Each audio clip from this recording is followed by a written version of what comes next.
Assalamualaikum warahmatullahi wabarakatuh. Hai kawan-kawan, di sini kami dari kelompok 4 akan menjelaskan tentang konsep dasar perilaku sosial yang disusun oleh Siti Munsifah, Syariat Wahyunur Rahman, dan Maulana Ishak. Sebelum kita melihat pemaparan teman-teman kita lihat dulu peta konsepnya ya.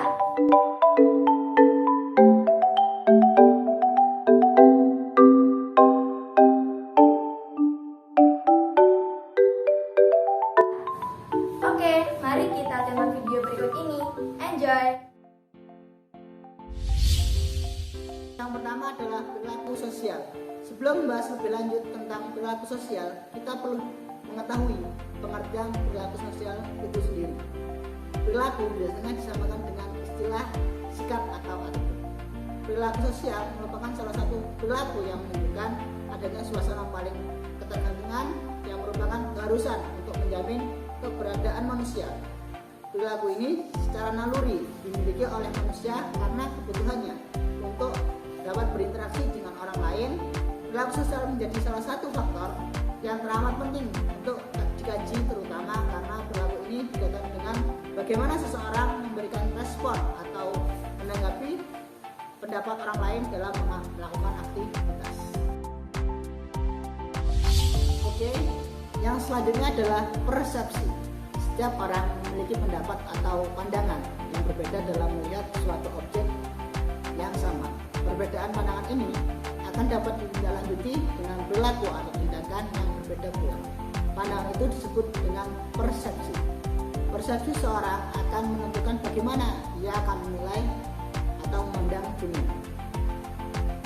Wagner dan Holbert berpendapat bahwasanya kita manusia memiliki 5 indera, di mana lewat indera-indera tersebut kita dapat menilai dunia yang ada di sekitar kita, yaitu melalui atau melewati indera penglihatan, pendengaran, rasa, penciuman, dan pengecap. Persepsi merupakan proses di mana seseorang memilih, mengolah, menyimpan, dan mengapresiasikan informasi yang dikumpulkan dari indera-indera tersebut. Kognisi sosial merupakan cara individu untuk menganalisa, mengingat, dan menggunakan informasi mengenai kejadian atau peristiwa-peristiwa sosial. Menurut Burke dan Haydn, kognisi sosial adalah bagaimana cara kita berpikir tentang dunia sosial, bagaimana cara mencoba kita untuk memahaminya, dan bagaimana cara kita memahami diri kita dan tempat kita di dalam dunia itu. Jadi secara singkat, kognisi sosial adalah tata cara kita menginterpretasikan, menganalisa, mengingat, dan menggunakan informasi tentang dunia sosial yang terjadi secara otomatis.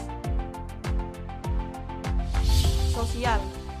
Albert Bandura dan Richard Walker 1959 sampai 1963 memperbaiki gagasan Miller dan Dollard tersebut dan mengemukakan bahwa manusia belajar suatu tingkah laku melalui peniruan tanpa harus ada penguatan yang diterima, melainkan melalui pengamatan terhadap tingkah laku model dan akibat yang ditimbulkan atau model tersebut.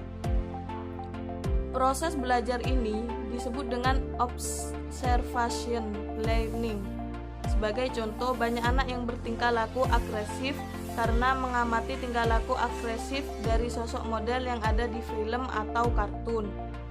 Teori pertukaran sosial diperkenalkan John Steinbaum dan Harold Cayley 1959. Berdasarkan teori ini, tingkah laku manusia merupakan hubungan pertukaran dengan orang lain atau dasar pertimbangan untung rugi. Terima kasih telah menonton. Jika ada kurang paham, nanti ulangi lagi ya. Sekian, wassalamualaikum.